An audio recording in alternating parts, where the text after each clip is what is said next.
Bailando, how I start every show bailando, because when you hear music like that, you're like, how do I come on? Happy Tuesday, queridos. I love this day of the week, so I start it the way I always do. Happy Tuesday, my favorite day of the week. I get to come on here and discuss great topics with amazing guests as per usual.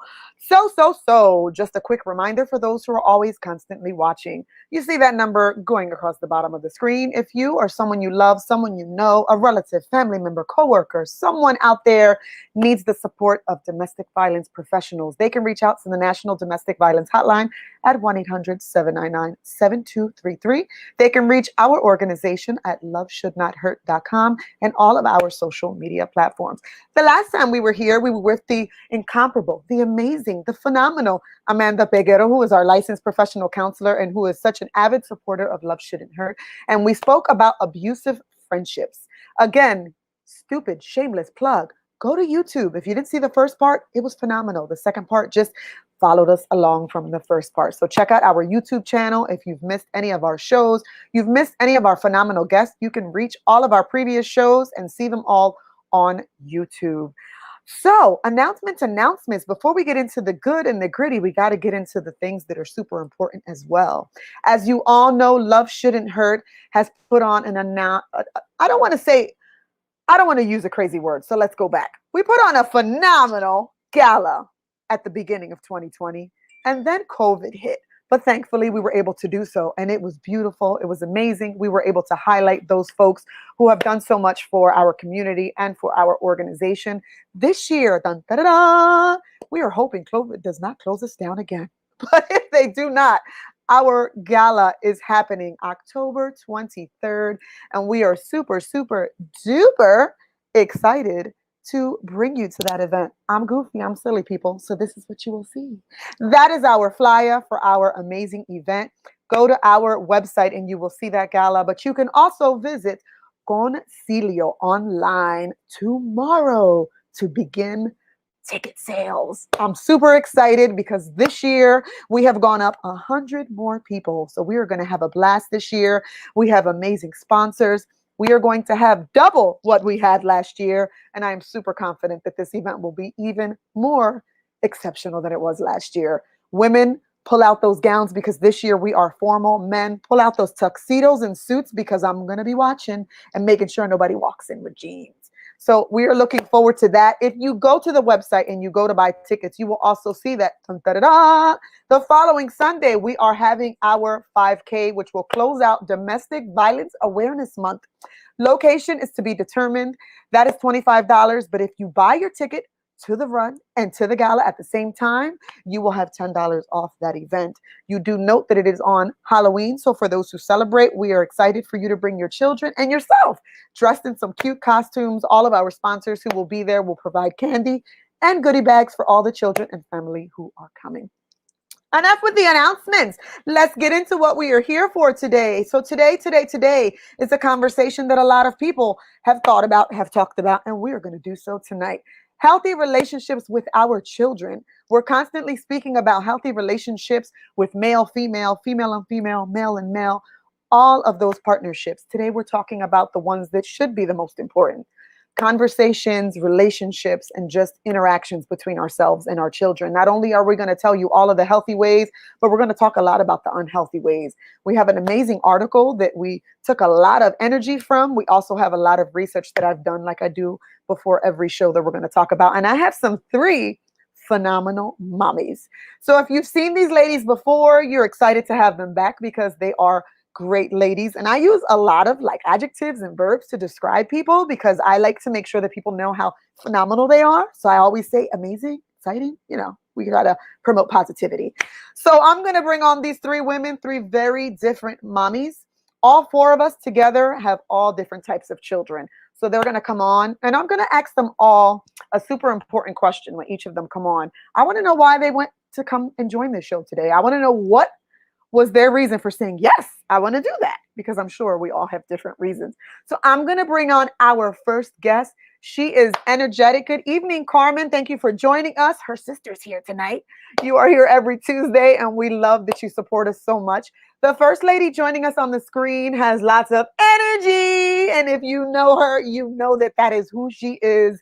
When you think of the word energy, Jackie always comes into mind. So let's welcome Jackie. Hey! Hi, amor. How are you this evening? I am great. Thanks for having me. I'm happy to be here. I'm so excited. So the question I'm going to ask all of you, nothing major, nothing crazy.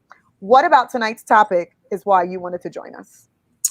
Well, first and foremost, I really want to acknowledge you for that. I think that it's so important that people understand that unhealthy relationships and abuse per se, right, come in so many different ways. And so that's why just being a part of the conversation, being among so many powerful women, and obviously being someone that is really committed to having an outstanding, healthy relationship with my child.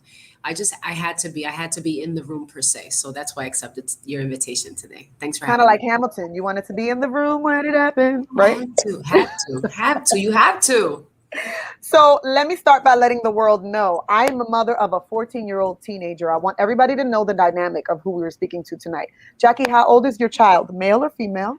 I have a young adult, a daughter, and she just turned 22 years young. Wowzer. So you've been doing this mommy thing for 22 years. Just 22 years, yeah. 22. No, Just no, 22. no. Casi na.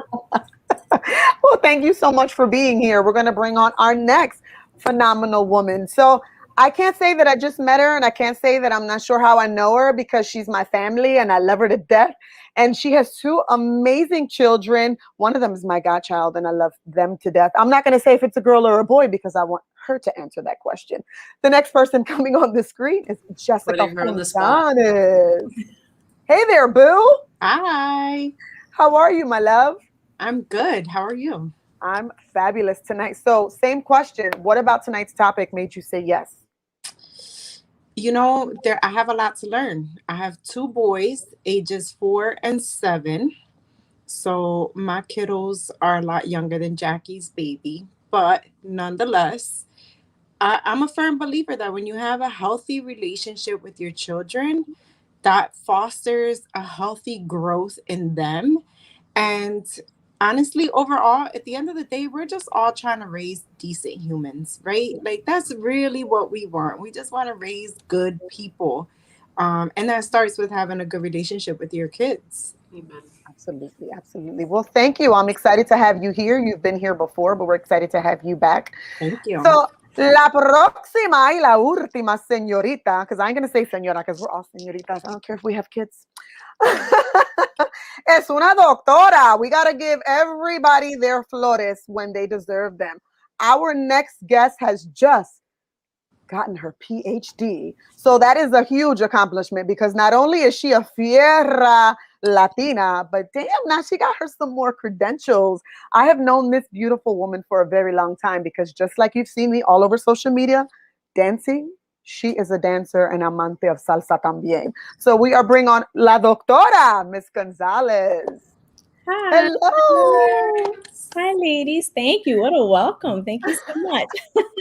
You're welcome. Now listen, yo te conozco and I know that you're like amazing and awesome, but you don't have this loud energy like we do. So we might be loud for you, Sandra. So you know, gotta step up that loudness. That's okay. I think I can measure up. Don't worry about it. I You're a got principal. You yell at kids all the time. you. Absolutely. Not all the time.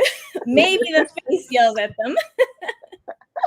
All right. So same question for you. What part of, and I gotta say, when I asked her and I said what the topic was, her response was like, yes. Yeah. What part of tonight's topic made you want to join us tonight? I love your initiative overall. Love shouldn't hurt anywhere, right? So I grew up in a household where we didn't say, I love you. And we didn't, we weren't raised that way. There was a lot of conflict going on. So the fact that I'm learning as a mom and I'm learning from other mothers every single day, I was excited to, yay, I get to talk about this a little bit. I am not the perfect mom, but I definitely am learning every day. Absolutely. So I'm super excited for all of you. I hope the people watching are excited because I always feel like it's kind of like a show of who I am. They always say, tell me con quién andas y te diré quién eres, ¿verdad? So I know all of you people, and for me to say that I know all of you, I feel like tells a very good and positive story about who I am, because I don't have any, like, I don't have anybody who hangs on the corner hanging with me. Let's go. Let's go. Conozco a Latinas who are doing things with their life, who are amazing, and who are doing positive and productive things. Sandra, how old is your child, male or female, and how old are Isabella they? is 11 years old. 11 years old. So we have a mommy of a 14-year-old, we have a mommy of a 22-year-old, an 11-year-old, and a 4 and 7-year-old. So it's a totally different dynamic tonight. And I think that we're all going to be able to share some exciting things. I'm going to take off the topic. Hopefully those watching know what it is, but I want everyone to know everyone's name and know who they are watching on this screen tonight. So we all have different children. We all have different types of raising. I sent all of you an article, and I know that I highlighted about 30 different things on there. But when Jackie read the article, her response was, that article was awesome. What stood out to you about that article? And the article that we read, everyone, is The Parent-Child Bond, 10 Signs the Relationship is Unhealthy and 10 Unlikely Signs, which were super surprising to me, of Healthy Boundaries. So each of you, Jackie, you can start first because you had a lot of energy. Tell me exactly what about that article stood out to you, whether it was a surprise, whether good, bad. Let us know what you got in that Well, article. first, I want to point out that I did my homework. That's the first thing I want to acknowledge, that I Go, actually read Jackie. the article. I was so committed. I was like, no, you're going to be prepared, right? But it was interesting to see. I love how they broke it down, like unhealthy, healthy, unhealthy, healthy. So it sort of had me like looking forward to, like, oh my God, like what can I discover about myself? Yeah. For me, the biggest shocker was the part about the silent treatment. Yes. Like that was for me, like, because I'm a victim, right? And because I'm a victim, I'm an offender. Okay. And I catch myself. I was telling my partner, I have to catch myself where I go into this, I'm doing the silent treatment thing. And no, that really mentally beats someone up more than it does anything good, anything productive. And so I'm grateful for that piece. Obviously, the entire article I think was amazing, but for me, that part was the one that spoke the loudest. And so I'm grateful that I read it. Yeah, that's not true. There's so many things about this article that when I read it, I think you hit it right on the nose, because there were things that I read that I was like, I'm guilty of that. And like they're unhealthy, right? And I'm like, I do that with Alina. I need to check myself. And it's moments like this that we see it and we're like, okay, now I know that I shouldn't be doing those things. Jessica, what stood out to you about the article? I'm going to be honest. When you were raised in a household the way that I was raised, the first thing that stuck out to me right away as I like scanned it before I read it in detail was the bullet point that said, you're not your child's friend, you know? And I was like, you're damn right I'm not. Like, you can love your kids, you can be friendly with your kids, you can have an open communication.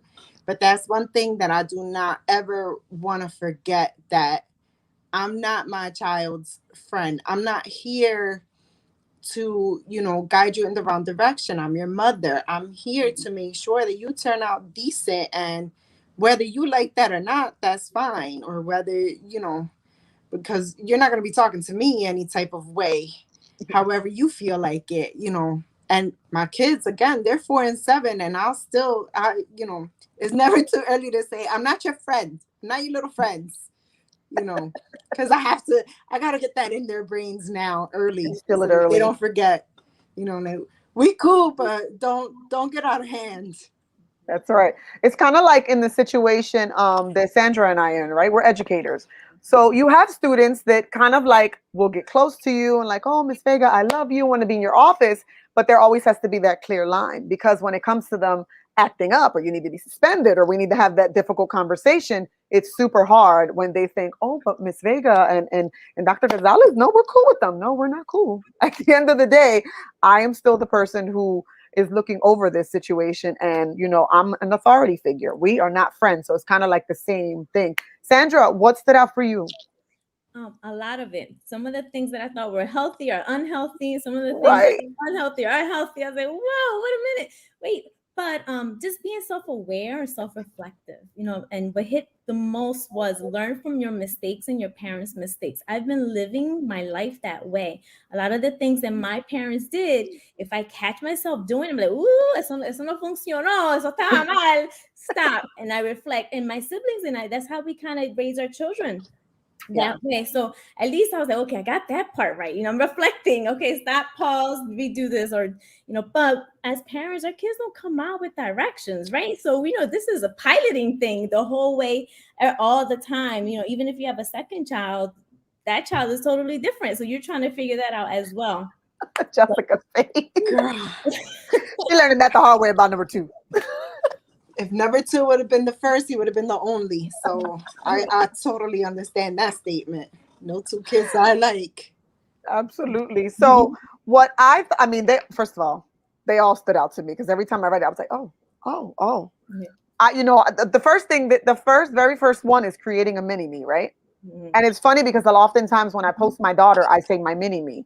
And I read this and I was like, I need to go back and delete that comment on all of the pictures that I posted of her because I didn't realize how unhealthy that was. And then as I read further, it says that I'm just going to read it from there because I don't want to say it wrong. It says parenting means we no longer look at our children as an extension of who we are because we do that. When we do that, we unleash all our emotional baggage onto them. That there was so many that stuck out to me, but that absolutely resonated with myself and my daughter. We have definitely had our times as she was growing up that I would call my sister like, "Come get her, I'm a killer." But we have evolved so much since then. She and I are so like we're like this. We're connected like glue. We do everything together. We take walks on a daily basis together. We do things, and it's crazy because just today when we had our walk, she checked me. She does that all the time. She's too grown. But she checked me, and it was a part of what she does often. And I have friends too that say, um, you know, you take things that she says sometimes too offensively. You always have a wall up, and your daughter's not attacking you. It's not an attack on you. Like she's just trying to give you from what she's seen. She's trying to give you feedback, and I'm always trying to say she's my mini me. And when they say you put your emotional baggage, we had a conversation as we walked today, and she was like, "Mom, don't say that because when you do, then it rubs off on me, and then I'm worried about it too." And I'm like, "How? I'm 40. It's my concern." And she's like, "Yeah, but when you do it, then I think about it too." And then I read this article, and I'm like, "Absolutely," because there's so many things that I have always done that are not great, like overthinking situations and not thinking that this was good enough, or just being on the defense. And I don't realize how much it affects her because she sees it, and we are so close, and she hears it. And she has moments where she's checking me and she's like, I don't want to hear about that. I know that we're close, but I don't want to hear that. And that's another thing that's wrong. We're so close that sometimes we overshare because we think, oh, we're so close. And then we realize that's hindering her as well because she's a child at the end of the day. She's not my age. My problems are not her problems. And I think sometimes as parents, we're like, no, but we're cool. We're close. And we realize that's not doing her any justice because the stress that I have, now I'm pushing it off onto her. So Jackie, I see you shaking your head. Yeah, I remember, because I'm sharing this because I obviously have the child that's the oldest, but I still remember the day where she, in the community, people refer to her as chef's daughter, chef's daughter, chef's daughter. And I still remember the day like it was yesterday where she's like, I'm not chef. Like I am Yaneli. Like I am Yaneli, like my own identity, my own person. I'm not chef's daughter. And that's when I really got the impact that's people saying that, because if you're chef's daughter, you're expected to be like this, or you're expected to speak like this, or you're expected to act like this, right? Yeah. And she's like, no, it was sort of like a draw the line in the sand moment where it's like, I am my own person and I want my own person and I want you to know that so that you can start letting your little friends around you know, right? I am Yaneli. Yeah. And it was interesting that it started with that is number one with the mini me thing, because yeah, for a long time I did that, like mini me, right? You want to dress them up like you and have them, it was interesting to see how that sort of puts this, como se dice, what's the word? This like obligation on them that's like, I'm supposed to be and act a Like my certain way. mom. Yeah. Yeah. Absolutely. Carmen said, preach it. Oh my God. I see your comments, everyone. We are definitely watching. We're going to save all of the huge comments to the end so that we can address them. So I do see them. Believe me, I am paying attention. So what are some of the unhealthy things, Sandra, that you saw that you were surprised at? Because I know that there were some unhealthy things that I was like, oh, I do that. Yeah. So silent treatment.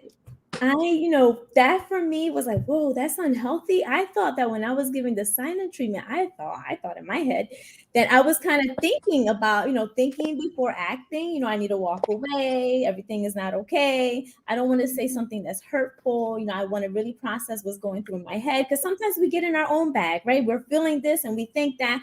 But I need to walk away. I really do, porque man, lo que sale de la boca no es tan positivo, right? It's not the nice Yeah. thing sometimes. I walk away. But here, that's an unhealthy thing. All right, man. So that kind of took me back. Guess I don't know Yeah, it says the silent treatment is 100% a form of emotional and psychological abuse. I don't practice the silent treatment because I'm someone que no se, I don't know how to close my mouth. So with me and my daughter, it's always like, who's going to have the last word whenever we're having something. So we're unable to have the silent treatment only because I can't walk away, because I'm always like, what'd you say? Mm-hmm. And if she says, I heard you again, and like we go back and forth, and it's like, uno se tiene que callar, and neither one of us wants to, because she's just like me. But I know that that resonates with a lot of people. I have friends, and maybe Amanda's watching, and different people that we've had these conversations about that sometimes I have to practice the silent treatment because I might hurt you more with what I'm going to say in that moment. But it was weird to see it in the article and saying that was a huge form of emotional abuse. Jessica, what was something that was unhealthy that you didn't realize was unhealthy? Honestly, that the silent treatment is really the only one that sticks out to me, because you think that you're helping by not exploding in the moment. And again, my kids are young, so they don't understand that I'm walking away because it's the silent treatment. I just need a minute. But to me, it's like they're 4 and 7, and I have to kind of wrap my head around that before I'm like losing it and exploding. So you walk away, and I read that and I was like, what kind of an example am I teaching my kids? This is parenting, like Sandra said, there's no manual. These kids did not come with a handbook. And you're kind of winging it the whole time you're doing it. So when you think you're doing something good, like not exploding and saying things, because my 7-year-old can talk back. Good God. He wants to have the last word. My godson is a great child. I don't know what you're saying. He wants to roll his eyes and be the boss. And I'm like, I don't believe you. You're 7. So I don't gotta believe try to get away from him He's an before I angel. lose it, because he's 7. He's an angel. I don't believe him. And I'm going to let him know, because he thinks that whenever we're on the screen that I'm on TV. So I'm going to let him know that I'm on the news. So when I speak to him, I'm going to let him know his mother was on the news too, and she was lying. No, I'm joking. He'll believe that. No, it's so funny. Unhealthy. So here are some of the unhealthy ones for people who are watching and they're saying, well, what does this article say? So here's one that is big for me. I'm telling you, a lot of the unhealthy ones, I was like, I do that. It was so hard. Number 16, the BFF syndrome. My daughter is now at an age where, Jessica said it earlier, you got to remind them, I'm your mom. We have such a difficult time separating that, because me and my daughter are so close. And she has even told her friends, when they say, you and your mom are close, oh my God, I wouldn't want to hang with her as much as you do. And she's like, my mom's my best friend. She said that to people. And I've told people when they're like, you have best friends? I'm like, no, the only best friend in the world is my daughter. And I think that we mean that not in the context of that's my homie, but in the context of that's the only person that I know that for the rest of my life I can rely on. That is the one person in my life that is a constant. I can have a husband and get divorced. I can have a boyfriend and break up. I can have friendships that end, but at the end of the day, she's constant for me. She's going to always be there. But I have to remind myself, and I'm laughing because it says the quote, I'm not a regular mom, I'm a cool mom. I said that today as we walked.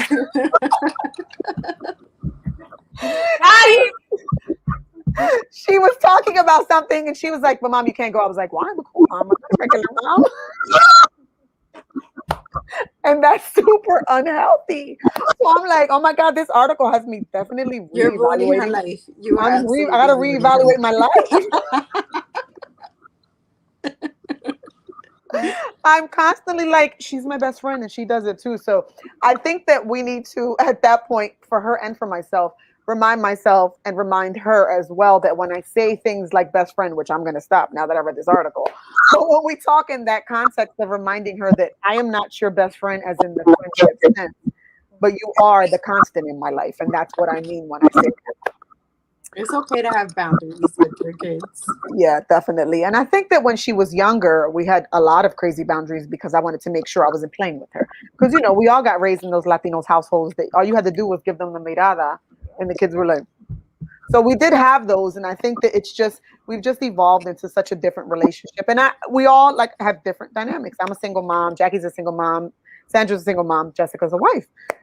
So we all, you know, are at different places in our lives right now. So one of the healthy things is preferring the company of others. And it says in there, do not be afraid to allow your kids to spend the night at their friend's house and things like that. Jessica, how do you feel about that? You know, it's funny because not too long ago, I was having a conversation with someone, and I was thinking about a lot of the things that I did growing up and a lot of the things that I was allowed to do. I mean, my mom was strict, right? But she tried to give me a little bit of leeway. And I was saying to whoever it was, you know, I was allowed to stay over my friend's house and my cousins and friends are different, but I was reflecting and on some of the things that I was allowed to do. And I was like, did my mom even love me? She just let me do whatever sometimes. Like, you know, and for me, but it's a different age now, right? Things are different than when we were growing up. The world is just a different place. That now I'm like, you want my kid to do what? No, no. Because now I've turned into my grandma. You got a bed upstairs. That's where you need to be. You have your own bed. That's where you sleep at night. None of this going to your friend's house and spending the night. You want to go for a couple hours? I think about it. Daddy will think about it. But you want to spend the night? No. No, you have your own house. Come back.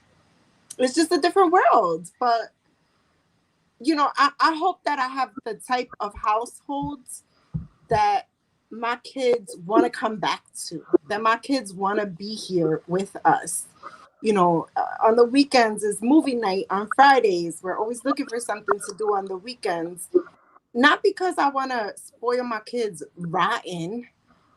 You know, I want them to live, but I also want them to feel good being home. Like if they don't have some place to be, home is okay to be there with your parents who are aging and are still cool too. I don't know if you're that cool, but no, I'm a little bit cool, I try to think. My next question is for Sandra, the educator. So, one healthy thing is that your child is allowed to fail. What does it look like in your household? You are a principal, you have your PhD now. What does it look like in your household for Bella? I'm actually so happy that you mentioned that because that is the one that I love the most. Child is allowed to fail. So my daughter, obviously she's the child of the principal, and she's actually, a student in my school. And at one point, I remember she would cry if she had like an A- in a test, or she didn't do well in something. She would be scared to tell me. But I love, love, love. One of the great things that COVID brought was virtual learning, and she struggled a little bit like many students did, and she had this stress over music class and over this class and over that class. I said, Bella, are you trying your best? Yes. That's it. Then we're going to celebrate your best, whatever your best might be. And she got a B, I think it was, in music. And, she thought that I was going to freak out. I was like, you do not always have to have first honors. Don't always have to have second honors. If you did your best, we're going to celebrate that. As school principal, I had this conversation with parents all the time. Stop stressing your children out. All of your kids are different. Pero este hijo did this, and that child's able to do this. And there goes the report card of the other one. I'm not going to show you this one. Like, no, no, no. Did he study? Did he try his best? Did they do this? Yeah, take them to McDonald's también. Go give them something special because they put in the effort. It's really important for us to acknowledge our child's effort. It might not be an A. Guess what? They work hard for that B or C. Acknowledge that. Ahora, see, they were lazy and didn't put forth all of the effort, then that's a total different conversation. But we have to support our children. So that was my favorite. I was like, yes, that is healthy. Allowing them to fail is a healthy thing. So I was okay with that one. That's awesome. So I want to continue with the conversation because you ladies are awesome, but it is that time of the evening, folks. Just a reminder, we are at our halfway point. For anyone who just started watching or who just joined us, remember that if you or anyone that you love, someone that you know is dealing with any form of domestic violence, be sure to reach out to the National Domestic Violence Hotline at 1-800-799-7233. You can reach us at loveshouldnothurt.com or any of our social media platforms. So ladies, I want each of you to tell me one thing about your parenting style that you feel like has been a negative thing. And then at the end, we're going to say one positive thing that you think your child is appreciative of or happy of. So we get what I mean? Everybody shake their head yes? So one parenting thing that you think, I don't think that was great, and you decided, okay, I'm not going to do that anymore. Chef, you go first. Well, I think that I personally have gone through like different stages, right? So when I read the article, I'm like, okay, I used to do this, I learned better, right? I know better, and I stopped. And I did, reach a point mid-teen years where I felt like, yeah, like we were just talking about, being your BFF, where I had to like make it clear that like you knew and you didn't forget that like I am mom, and at the end of the day I can do some things, right? Like I have the power to put an end to some things, and just I am the authority figure. So if I had to say any mistakes in the past were maybe that, I've done the whole thing of having these expectations, obviously with the grades, I did that, checked myself with that, right? Thank God for personal development. Thank God for being in a supportive community that has helped me grow and develop over the years, right? That I've sort of grown up with her, right? During my parenting years. But definitely the whole BFF thing, things that I could have transformed in that area. Not concerns, not any issues that I have concerns with right now, other than, as I said earlier in the show, when we opened up, was the whole silent treatment thing.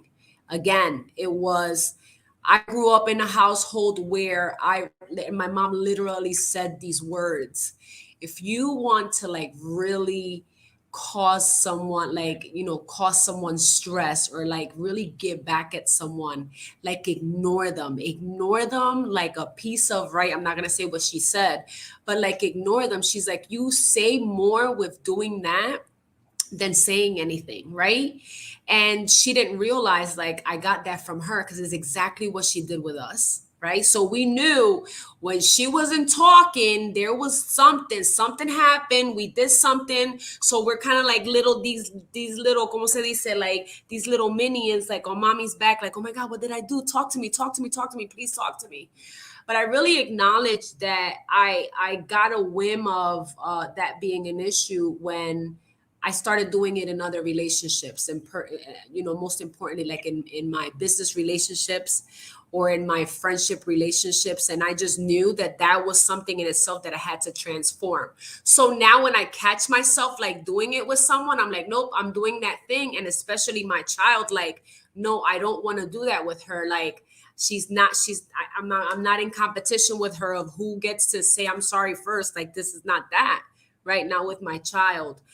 So that, again, the article just raising the awareness and continuing to remind me that that does not work. Communication is important in all of your relationships, but most importantly in your parenting relationship, like with your child. Mhm. Because if I do it to her, right, all she's going to do is learn to do it to other people. And then that suppresses her, right? Yeah. That I can imagine. I mean, that has a huge impact on me when people do it to me. So I can only imagine what it would do to her. And not just that, but our relationship as a whole. So that I've done. And again, I'm a work in progress, and I make a commitment to not continuing to do that moving forward. Awesome. And you are an awesome mother, let me tell you, with a daughter who's super proud of you. All right. Doctora, tell us about something that you've done with Bella in the past and you decided for yourself was not great. Um, okay, so definitely the silent treatment, right? But one that wasn't there was cues, and maybe it was boundaries. I don't know. I'm a true believer that when you have children, whatever you want them to do or to be like when they're older, you create that when they're babies, right? It starts little. If you want your child to be respectful, you teach them these values when they're little, not when they're teenagers. It's a little bit too late to do that, right? So I'm not sure where this falls in the unhealthy, but as a mom, when she was very, very little, I was a no nonsense. You are not going to be disrespectful. You're going to go to the store. You're going to go to the mall. You're going to go to the restaurant. You're going to go here. You're going to go there, and you had to behave. So yeah, I would give her the silent treatment if she did something wrong. But we had some cues. Woo, I would pinch her here. There was a word there. And if I said the word, se cagaba encima casi, right? At one point, I've told this story to several people. This word in particular that I share with her, and I told them, do you want to have a conversation? So in school one day, someone asked her if she wanted to have a conversation with them. Woo, she almost had a whole heart breakdown in school. And it wasn't that, the person did anything wrong, but they used this word, and she associated this word in particular to something negative. And he came to me, he was like, I don't understand why she's crying this way. I just wanted to ask if we want to talk. I was like, what was the word that you used? So in all of that, I had to kind of go back and redo some things. All right, whenever someone tells you they're having a conversation, it's not a bad thing to have, to communicate with someone. That was just our cue that later on, mom was going to handle something. So, I think if I can redo some things, maybe, kind of give her a heads up to some things, before she started school. But I'm still a true believer that, you whatever you expect later, you got to build those values now. But in reference to the silent treatment, also, I would always, walk away, but later on we would talk about it when I was ready. But then she would give me the silent treatment because she wasn't ready to talk, and that would not make me very happy. So maybe she was ignoring me. It's right here, one of the healthy ones is prepared to be ignored. Maybe she was doing that. So I didn't, don't like that too much. So, but it's a healthy thing. So Yeah. I'm still learning. Awesome. I am hearing a little bit of feedback. I don't know. Okay, I feel it better. Can all of you hear me clearly? Okay, great. I was just hearing crazy feedback on my end. So every time you see the mute, it's only because I feel like I hear a little feedback. That's why I'm muting everyone. Jessica, your turn. You're up, babe. What is something that you have learned? And you're the one with the youngest kids in the group. So you've been a mommy less than the rest of us, right? So what are things that you think that you've done with the boys that you've had to rethink and change as they grew up? My patience level. I'm on a swinging scale because they're, you know, in comparison to a lot of, to me, they're babies.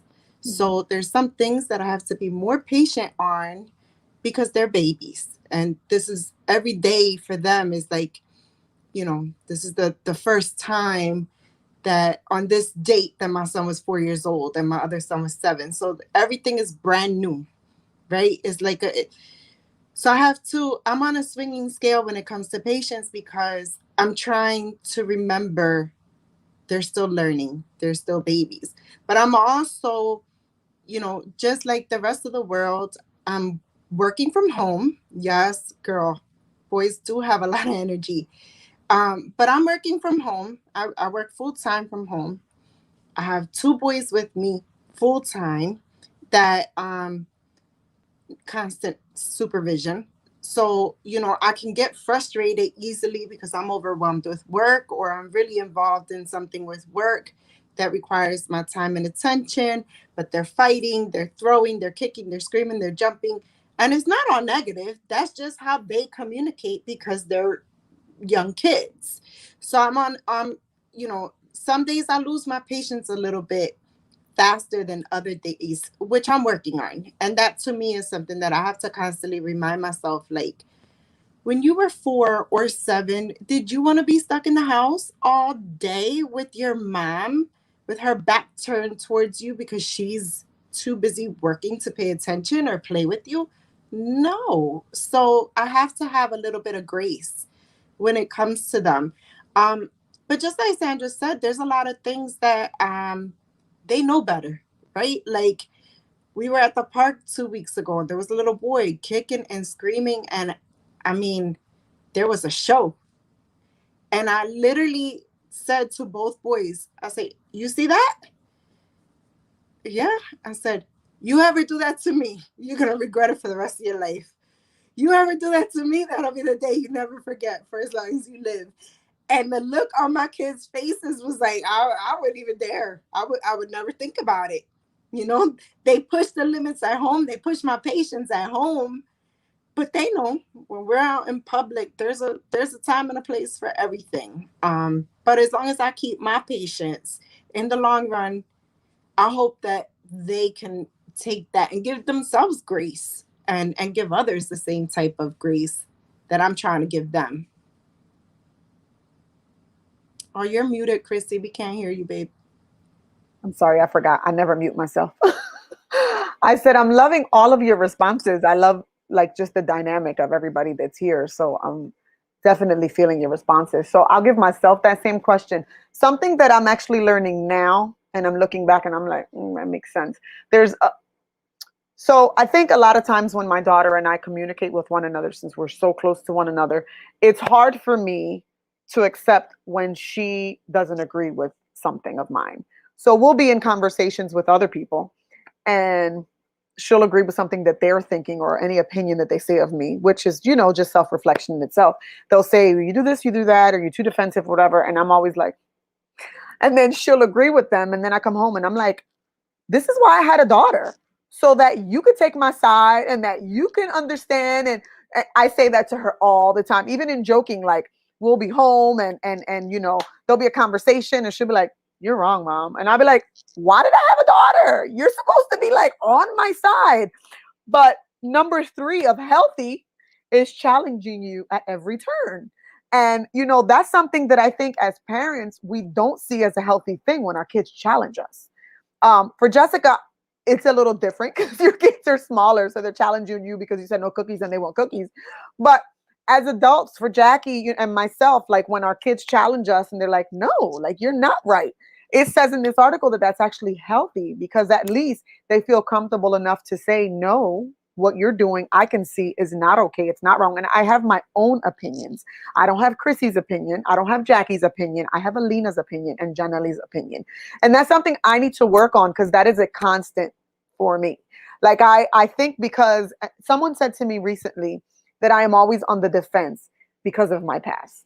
I absolutely accept that. I'm always very defensive because I always feel like I'm being attacked because I was always attacked, whether it was in friendships, whether it was in family relationships, whether it's in intimate relationships or partnerships. I was always attacked and I was always made to look like the bad person.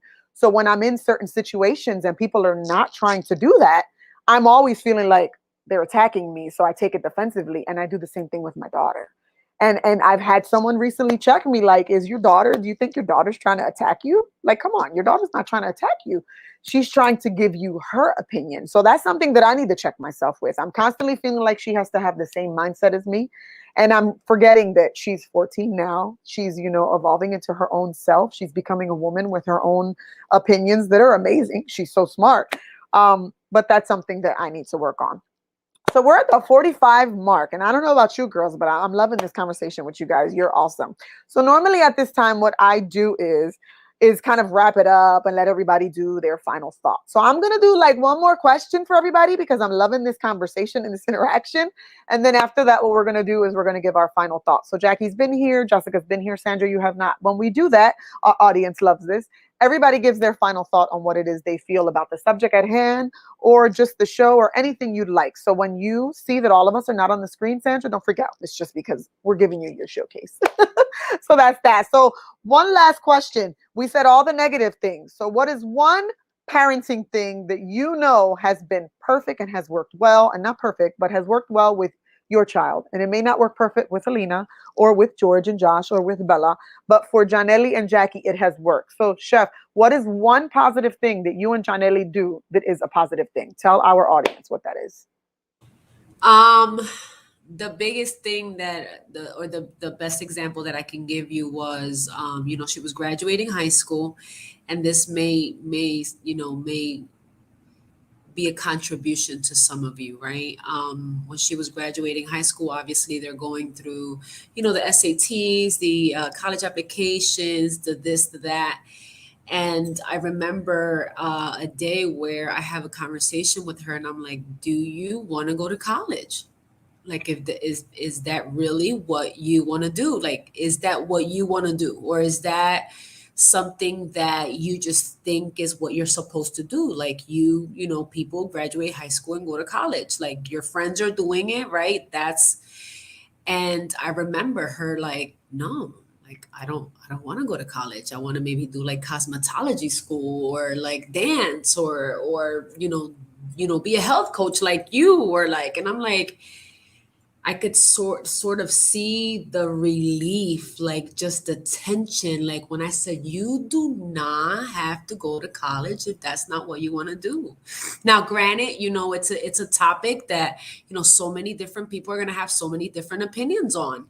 For my child, college was not the future that she saw for herself. And so she decided not to go to college. And I'd say she's doing very well for herself. So she knows that being an entrepreneur is an option, right? She also knows and respects that the people that have decided to go to college and pursue careers and have a 9 to 5 are also needed and appreciated, right? Like we need the doctors in the hospitals, and we need, right, the principals in the schools. Like we need all of that.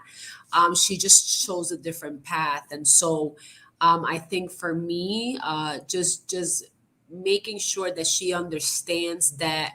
I love how you said, Doctora Gonzalez. I love how you said celebrate your, what was it again? Celebrate your, what was it? Celebrate something, because I have to write it down. No, I don't remember what I said. I'm gonna have to rewind to Celebrate trying their best. Yes, their achievements and their efforts. Yes. So for me, it's like fail forward. Fail forward. Like do it, try it, mess it up. Mess it up and learn from it.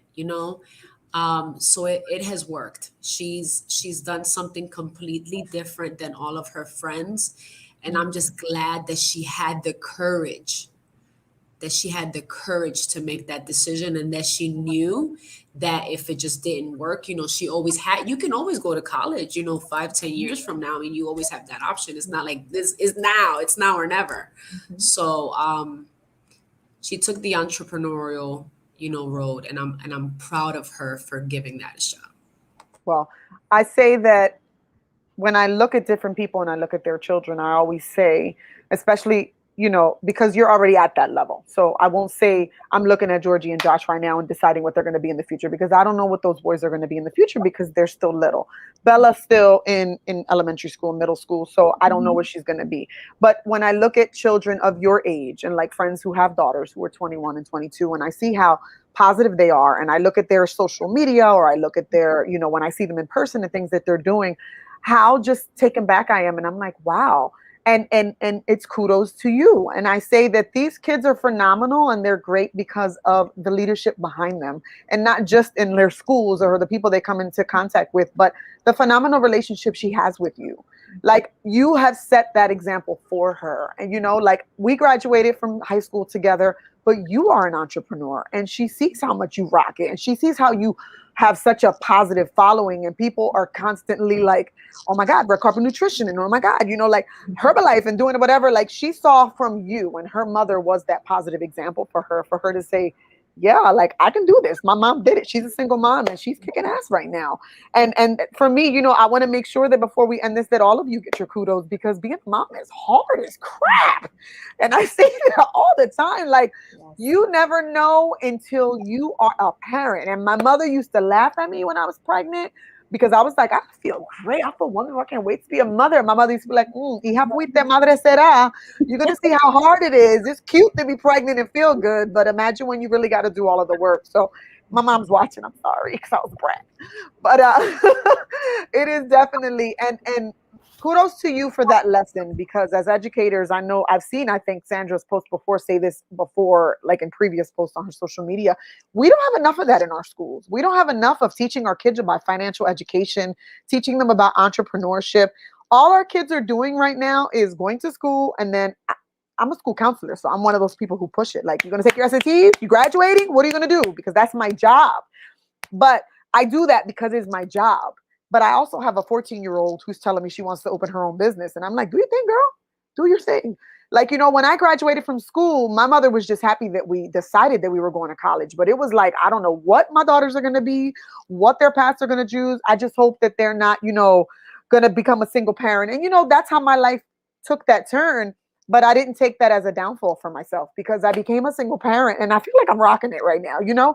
I'm able to give her that positive influence. And I think that we need to start teaching our daughters and our boys and everything that absolutely exactly what you said. And I'm glad that you pointed that out, that they can go to school and become a doctora, just like Miss Gonzalez down there, but they can also be a CEO of a company and build on that as well. So I love that you shared that. Thank you for that. Jessica, what is one thing that you're doing positive with your boys that you're like, I think I'm doing a damn good freaking job with these two crazies? Unmute, babe. Sorry. It's okay. So one rule that I have is I try not to ask questions that I'm going to get yes, no, or fine as a response. So when I pick up my son, I don't say, how was school? Because I know I'm going to get, it was fine. Did you have a good day? Yes. No. So I don't ask those questions. And I'm asking more probing questions because I want to know about his day. So I always, as soon as he gets in the car, I'm like, what'd you do? Who'd you see? Who'd you play with? Who'd you talk to? What'd you learn? Tell me more. And he's like, he already knows. And so then he'll start telling me, well, I saw this person and we played this and I learned about this. And that opens the floodgates because he doesn't shut down. And I want him as a first grader, now going into second grader, I want him to get used to come home and be ready to tell me what you learned. Not necessarily because I'm going to quiz him, right? Because there's a lot of things he could teach me right now, but more because I want to know about your day. I want to have that open communication, and I want him to feel ready when he comes home to dump on me if he has to. So there's days where he doesn't have the best day and he'll say, so-and-so didn't want to play with me today. And I want that communication so we can talk about it so that he can get used to that, because the world is not always cool and kind. It's, it's a cold, cruel world sometimes. Yeah. So I want him to be able to feel like at the end of the day, if I feel like crap and I don't have anybody to talk to, I got mom, because he doesn't always need advice, right? And he'll be like, I'm not doing that if I offer advice. So I'm learning that not everybody needs my advice. He doesn't always need me to mom him, but he needs somebody to talk to and he needs somebody to listen.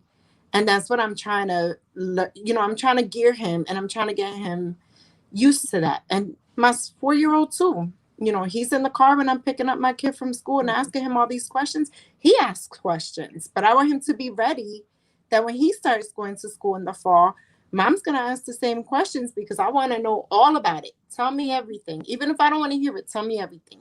That's right. Which I think fosters healthy relationships too, because, and you said it already, they know that they can talk to mommy about anything and they can have that moment with her, which is something that I've learned, my learning, and I'll say it quick, my learning point with Alina I say the pandemic was so like terrible because it happened in a moment where my grandmother died. So I feel like I didn't mourn her because I was like worrying about the pandemic. So sometimes I think about it and I'm like, ugh, I hate the pandemic. But in other aspects, I feel like it was such a beneficial part of healing me and my daughter's relationship. And not that we had a terrible relationship, because we didn't have a terrible relationship, but it allowed us to grow so much more closer. It allowed me to know who my daughter was. It allowed me to see who she is. Like we spent every day together, and it was like, Mom, let's work out in the basement together every single day. So we were working out together every day. And then we started walking every day. We never did that before. Now we walk every single day with each other. And it allowed us to have conversations, real conversations, and have those conversations like, do you like girls? Do you like boys? Are you interested in anyone? What do you want to do when you get older? Like conversations you wouldn't normally sit and have with your kid because they're in their room and we're in our room and I'm busy with doing work and don't bother me. And, so it's allowed me to have that open communication with her. So my big thing, my positive thing now is being able to listen to Alina when she's talking and to not, it's not always so refreshing because sometimes she may not want to tell me something that I want to hear, but she does know that if she has something to tell me, whether it's good or bad, she can tell me. And she's learned that because my girl tell me things and I'm like, really? And she's like, you said I could tell you anything. But I think that's been a positive thing for me. So having that open communication with my daughter and constantly just allowing her to be whoever she wants to be. So that's my positive thing. Doctora, what is your positive thing with you and Bella? I have to say that I'm so proud that we, as again, they don't come with directions, man, but I sure wanted to see certain things, right? I wanted her to be self-sufficient, independent, and so on. So very little, when she was a baby, little, she would always be in the kitchen with me cocinando. She'll cut the cilantro, she'll get this for me, she'll get that for me, she'll try this. And now she makes breakfast. She's 11. She's making breakfast. She's making lunch. She made me lunch one day. Here, Mom, this is for work. What? I put it in my bag and I have lunch that my daughter made me. She's very independent and also very patient. And I love that. Those are all learned behaviors. And I'm starting to see a lot of that. I don't know if this is a preteen type of thing, but I'm seeing all these great things. She's washing clothes and cleaning. And I was like, man, I didn't do all these things at that age. So I'm proud, but I'm more excited because now she knows how to do them. I don't have to run after her to do them. Yeah. Might seem little, but again, in creating the independent person, eso empezó when she was little, 4. She's now, dividing her clothes, putting them where they go, feeds the dogs on her own. That for me is like, whoa, what happened during the pandemic? Like all of a sudden something happened, right? She was like 9.5, 10, and then 11. Whoa, okay, came with the birthday. Maybe it was a blowing the candle type of thing, pero it's made me really excited to see that she's a big girl. I don't know, again, she's only 11, but for me, from a little girl to seeing her becoming so great and independent, I celebrate that. I think that's pretty cool. I'm very proud of that. That's good. I think that's our kind of like aha moment for all of us when our kids start to do things. Like people tell me all the time, you're 40, but you can still have another kid. You can have another kid. And I'm like, Alina cooks for herself. Alina does everything. Anyone that knows me knows that I'm a Scorpio and we love the bed and I don't like waking up early. So I'm like, I don't know if I could do what I did back then. I don't know if I could deal with the every 2 hours waking up. I don't know if I could do that because she's super independent. But those are exactly the moments when I'm like, damn, I did a good thing. Like I did this by myself and people said that it wasn't going to be roses and it wasn't. But when I look at her and I see how amazing she is, it's just like, damn, just like I said, when I see Jackie's daughter, I'm like, that's a testament to who she is. And we don't always, give ourselves kudos, but I have to give myself kudos because, doing it by myself, I was told that it wasn't going to be easy and that I was smiling all the time. And, honestly, a lot of folks thought I was going to do a terrible job. And I look at my daughter and I'm like, shit, I did a great job. My daughter was one of the speakers at her graduation this year. And while that girl was talking, I was like, oh my God, she's mine.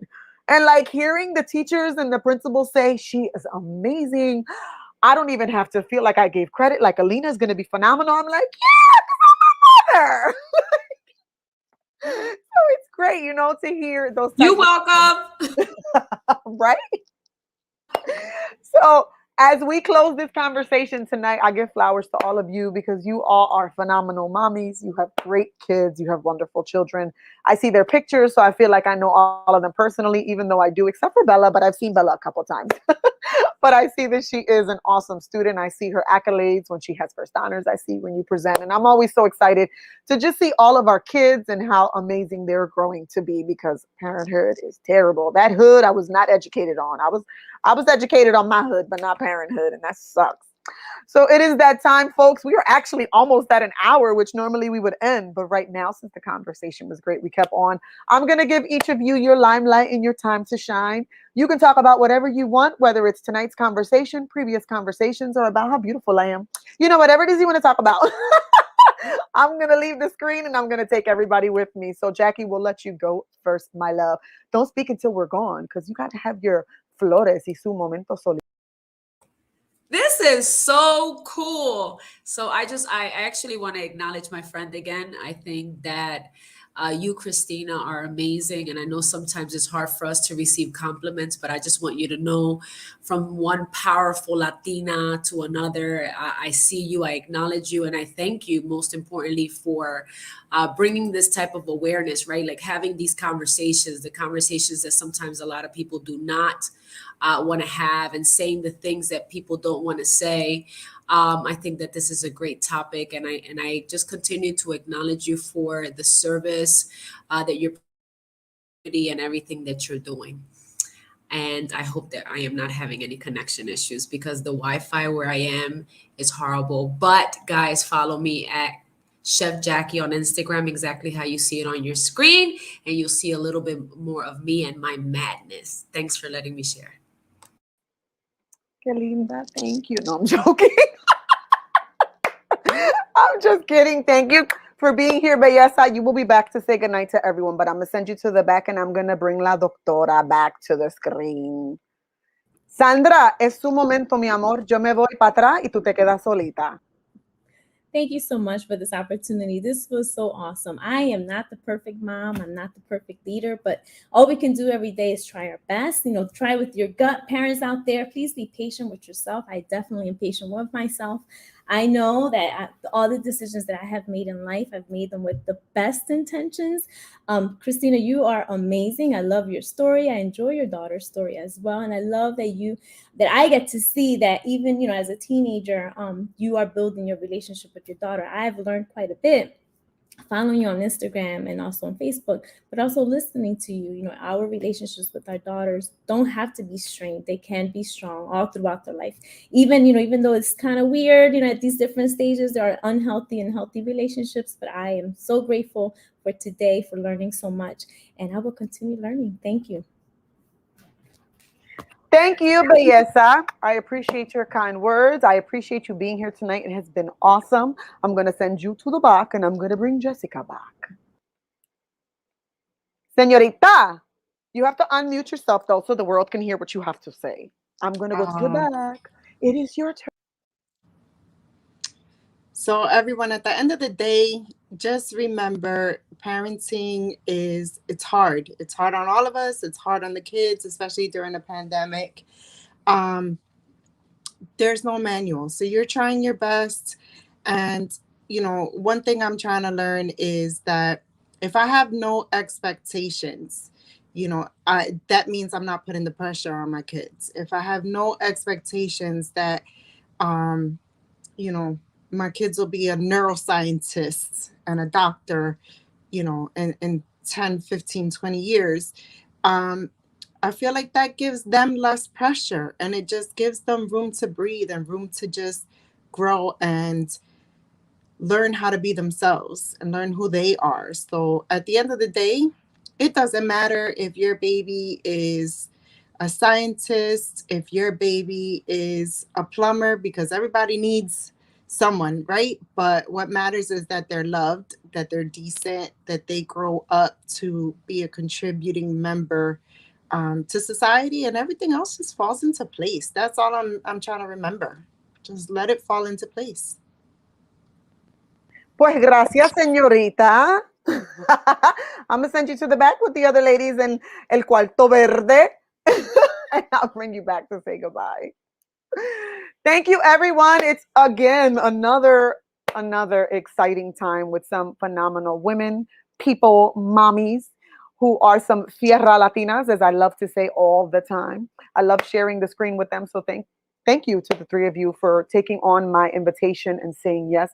Being a parent no es algo bien fácil, eso es bien difícil. If you don't understand Spanish, it is mad hard being a parent. So kudos to all of us who are doing it and doing it well. I want to remind you guys that patience is not the easiest thing to have, but practice patience when it comes to your kids.